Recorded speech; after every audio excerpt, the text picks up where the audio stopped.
Hello guys, welcome back to my channel. This is Melvin TV. Magandang hapon. Ngayon ay June 28, 2025. Alas 2 ng hapon. Mag-update lang ako guys dito sa kalsada na tinataniman sa akin nung nakaraan. Nakikita ko kasi na mayroong nagtatambak ng ano dito, lubak-lubak. So, dalawang klase yung nagtatambak guys.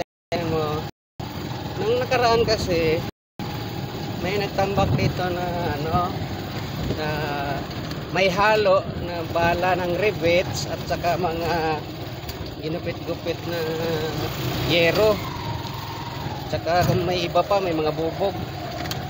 So yun sinasabi ko na dalawang klase ang nagtatambak. Una, nakakapirwisyo, pangalawa, nakakatulong. So yung sinasabi kong nakakapirwisyo dahil nga pinahaluan ng mga nakakapirwisyo sa bulong tulad ng rivets, mga ginupit-gupit na yero dyan. Siyempre makapirwisyo yung mga dumadaan. So yung pangalawang klase na nagtatambak, yung nakakatulong dahil naiibsan yung lubak-lubak. So sana naman doon sa mga nagtatambak guys, wag naman yung nakakapirwisyo. So sana lang maunawaan ninyo yung sa sektor ng transportasyon, hindi lang sa transportasyon, sa mga private sector, mga sasakyan, pipirwisyo ninyo talaga yon. So hanggang dito na lang muna guys ang aking update.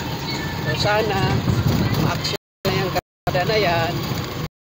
Ito si Melvin TV ay umaasa na sana ma-action na yan. Maraming salamat po. Hanggang sa muli kong vlog. Bye bye.